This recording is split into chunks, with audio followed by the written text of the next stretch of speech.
নমস্কার বন্ধুরা, আমি চলে এসেছি তোমাদের প্রিয় চ্যানেল স্টক ট্রাভেলার। আজকে যে সেক্টরটা নিয়ে আলোচনা করব, এই সেক্টরের যে স্টক গুলো আছে সেগুলো নিয়ে খুব একটা বেশি আমি কিন্তু আলোচনা করি না। আজকের ভিডিওটা সম্পূর্ণ একটা অন্য সেক্টর নিয়ে বানিয়েছি, সেটা হচ্ছে রেলওয়ে সেক্টর। লাস্ট 2-3 বছর ধরে এই রেলওয়ে সেক্টর কিন্তু খুবই মাল্টি ব্যাগার রিটার্ন দিয়েছে। রেলওয়ে সেক্টরে অনেক কোম্পানি আছে, যেমন আরবিএনএল আছে, জুপিটার ওয়াগন আছে, টিটাগড় রেল সিস্টেম আছে, তারপরে আইআরসিটিসি আছে, রেলটেল আছে, ইরকন ইন্টারন্যাশনাল আছে, তারপর যে আইআরএফসি আছে, প্রচুর কোম্পানি আছে। তো আমি এতগুলো কোম্পানি নিয়ে আলোচনা করব না, আমার পছন্দের 5টা আলোচনা করব। কারণ লাস্ট কয়েক মাস ধরে দেখছি রেলওয়ে সেক্টর খুবই বুলিশ ভাবে উপরের দিকে যাচ্ছে। আমার কাছে অনেকেই মেল করেছে যে দাদা, এই রেল সেক্টরটা নিয়ে তুমি কেন একটা ভিডিও বানাচ্ছ না। তো আমার মনে হয়েছে যে এই রেল সেক্টরটা নিয়ে একটা ভিডিও বানানো উচিত, এবং আগামী দিনে রেল সেক্টরের কোন কোন কোম্পানিগুলি ভালো প্রফিট দিতে পারে এবং একটা ভালো ক্যাপিটাল গেইন করতে সাহায্য করতে পারে, সেই সব কোম্পানিগুলো নিয়ে আমি আলোচনা করব। আমার পছন্দের রেলওয়ে সেক্টরের টপ 5 স্টক নিয়ে আমি আজকে কথা বলবো। বন্ধুরা, ভিডিওটা শুরু করার আগে তোমাদের কাছে একটাই রিকোয়েস্ট, যারা আমার চ্যানেলে এখনো পর্যন্ত সাবস্ক্রাইব করোনি অথচ ভিডিওটা দেখছো, চ্যানেলটি সাবস্ক্রাইব করতে বলবো এবং পাশের বেল আইকনটা প্রেস করে দিতে বলবো। তাহলে কি হবে, আগামী যে স্টক মার্কেট রিলেটেড যে ভিডিওগুলো আমি আপলোড করবো তোমাদের কাছে অটোমেটিক্যালি নোটিফিকেশন চলে যাবে। তো বন্ধুরা, আর দেরি না করে চটপট চ্যানেলটি সাবস্ক্রাইব করে দাও, পাশের বেল আইকনটা প্রেস করে দাও। এই রেলওয়ে সেক্টরের আমার পছন্দের 5টা স্টক নিয়ে আজকে কথা বলবো। তো প্রথম যে স্টকটা নিয়ে আমি কথা বলবো সেটা হচ্ছে আইআরসিটিসি। আইআরসিটিসি কি কাজ করে আমরা সকলেই কম বেশি জানি। কারণ হচ্ছে রেলের যে টিকিট সিস্টেম, মানে অনলাইনে যে টিকিট কাটা হয় রেলের রিজার্ভেশনের জন্য, এছাড়া যত এক্সপ্রেস ট্রেন হোক, যত প্রিমিয়াম সেগমেন্টের ট্রেন হোক, সবকিছুতে যে ক্যাটারিং এর সার্ভিস, মানে খাবার পরিষেবা দেওয়া, ঠিক আছে, সেই কাজটাও কিন্তু এই আইআরসিটিসি করে। কারণ আগামী দিনে বাজেট আসছে, বাজেটের জন্য রেলের ক্যাপেক্স একটা বড় একটা ঘোষণা হওয়ার একটা অনুমান করা হচ্ছে যে ভালো একটা প্যাকেজ গভর্নমেন্ট এই রেল সেক্টরের জন্য ঘোষণা করবে, ঠিক আছে। তো সেই জায়গা থেকে যদি রেলের সংখ্যা বাড়ে, মানে যদি ট্রেনের সংখ্যা বাড়ে, তাহলে কিন্তু সেই জায়গায় যাত্রীর সংখ্যাও বাড়বে। যত যাত্রী সংখ্যা বাড়বে তত এই ক্যাটারিং এর ব্যবসাও কিন্তু রেলের ফুলে ফেপে উঠবে। সিটিসি লাস্ট 1 বছরে তার যারা ইনভেস্টার তাদেরকে প্রায় 62% মতো রিটার্ন দিয়েছে। কোম্পানির কারেন্ট যে শেয়ার প্রাইস চলছে সেটা হচ্ছে 1026 টাকা, আর কারেন্ট পি 71, আরই হচ্ছে 40.4%। এবং এই কোম্পানিটি একটি মিনি রত্ন কোম্পানি। বন্ধুরা, আমি যে কটা এই রেল সেক্টরের স্টক নিয়ে আমি কথা বলবো না, সব কটা কিন্তু ওভার ভ্যালুড হয়ে আছে আমার নজরে, ঠিক আছে। কারোর পি 70, 90, ঠিক আছে, 65, 85 এরকম কিন্তু এক একটা স্টকের কিন্তু পি।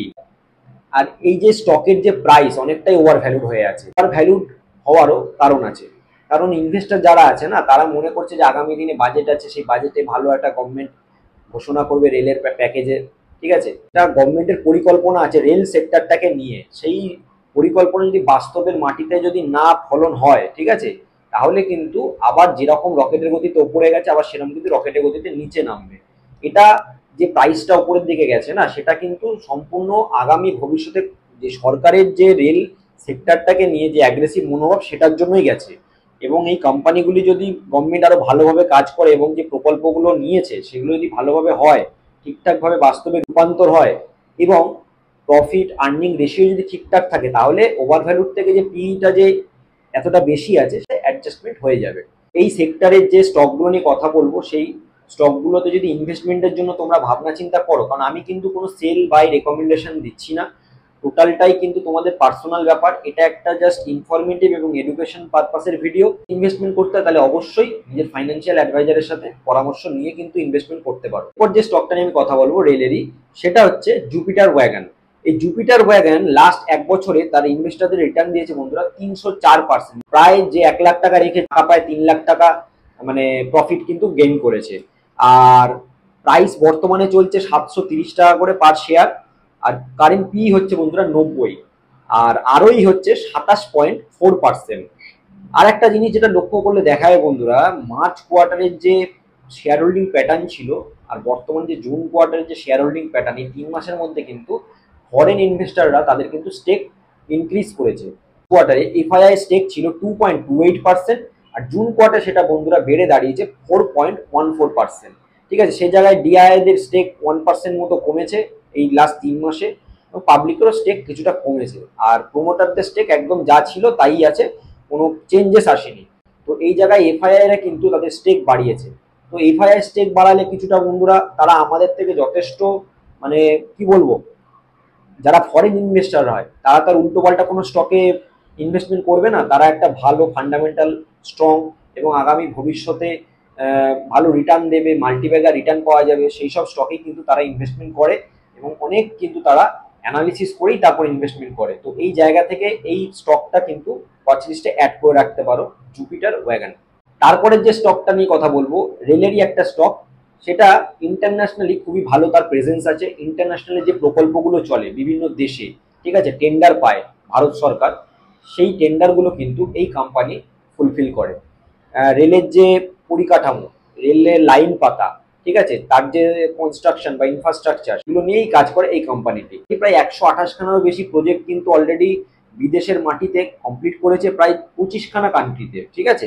এছাড়া বর্তমানে গভর্নমেন্ট অফ শ্রীলঙ্কা আর বাংলাদেশ রেল কিন্তু এই কোম্পানির একটা বড় কাস্টমার। এছাড়া বন্ধুরা কিছুদিন আগে খবরের মধ্যে একটা খবর এসছে, সেটা হচ্ছে বাংলাদেশের মধ্যে দিয়ে কিন্তু রেলের একটা ট্রানজিট করিডর কিন্তু ইন্ডিয়ার জন্য তৈরি করা হবে, যে নর্থ ইস্টে যে আমাদের 7খানা রাজ্য আছে সেই রাজ্যগুলোতে যোগাযোগ ব্যবস্থা উন্নত করার জন্য এবং যুদ্ধকালীন মানে এবং এখন এখন বর্তমানে নর্থ ইস্টে যাওয়ার জন্য একটাই রাস্তা, সেটা হচ্ছে শিলিগুড়ি করিডর, যার মানে আয়তন হচ্ছে ওই 28 কিলোমিটারের মতো, পাতলা একটা জায়গা, এবং এটাকে চিকেন নেকও বলা হয়।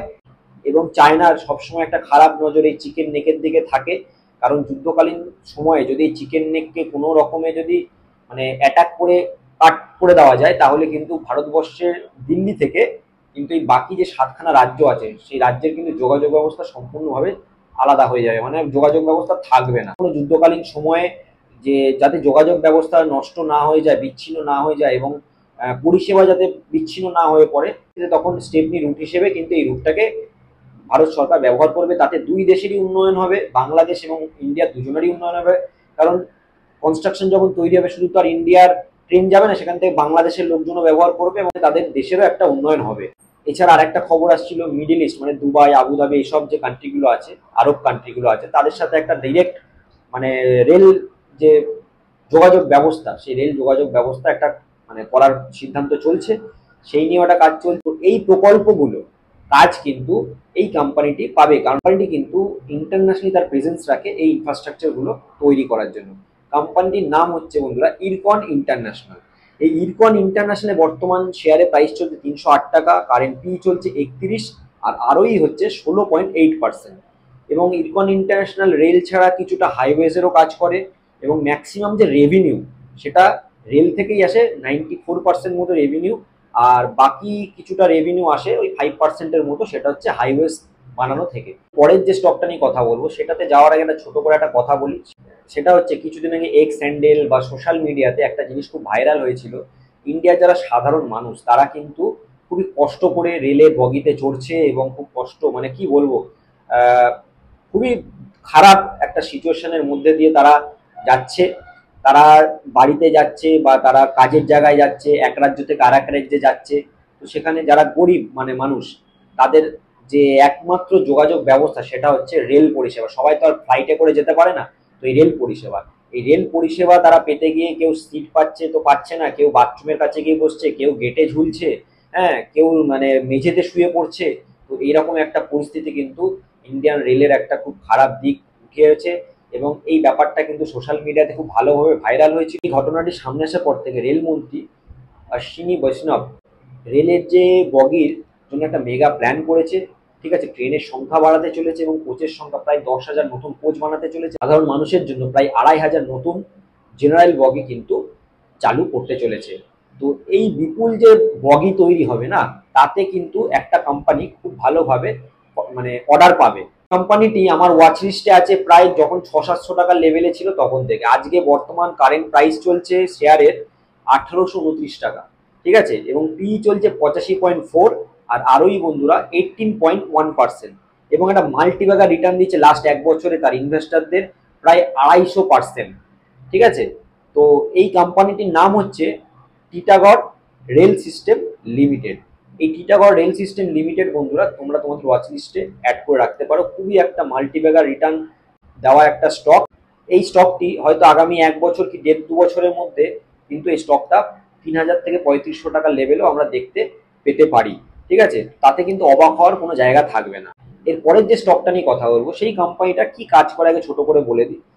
সেই কোম্পানিটা রেলের যে স্টেশনের যে প্ল্যাটফর্মের সৌন্দর্যায়ন, তারপর হচ্ছে ইলেকট্রিফিকেশন, রেল লাইন পাতা, ঠিক আছে, এবং মেট্রো রেলের প্রজেক্ট তৈরি করা, ব্রিজেস, ঠিক আছে, তারপর হচ্ছে নদীর ওপরে যে রেলের যে ব্রিজগুলো হয় সেই জিনিসগুলো কিন্তু এই কোম্পানিটি তৈরি করে। ঠিক আছে, এবং গভর্নমেন্ট যে প্রকল্পগুলো দেয় সেই প্রকল্পগুলো কিন্তু এই কোম্পানিটি কমপ্লিট করে। এই কোম্পানিটির বর্তমান প্রাইস চলছে 491 টাকা, পি হচ্ছে 70, এবং আরওই হচ্ছে 20.4%। এবং লাস্ট 1 বছরে বন্ধুরা এই কোম্পানিটিও কিন্তু তার ইনভেস্টারদের মাল্টিব্যাগার রিটার্ন দিয়েছে 297%। 1 বছরে মানে প্রায় 300%-এর কাছাকাছি। এই কোম্পানিটির নাম হচ্ছে rail Vikas Nigam limited, RVNL। এই ছিল বন্ধুরা আমার পছন্দের 5টা কোম্পানি রেলওয়ে সেক্টরের। তো বাজেট আগামী দিনে ঘোষণা হবে, কোয়ার্টারও শেষ হয়ে গেছে, ফার্স্ট কোয়ার্টারের রেজাল্ট আউট হবে জুলাই মাস ধরে। তো যদি কেউ ইনভেস্টমেন্টের জন্য চিন্তা ভাবনা করো যে ইনভেস্টমেন্ট করবো, তাহলে অবশ্যই বাজেটের দিকে একবার খেয়াল রেখো। 23 কি 24 তারিখে হয়তো বাজেট ঘোষণা হবে, সেখানে রেলের জন্য গভর্নমেন্ট কি প্ল্যানিং করছে সেটার দিকে নজর রাখো।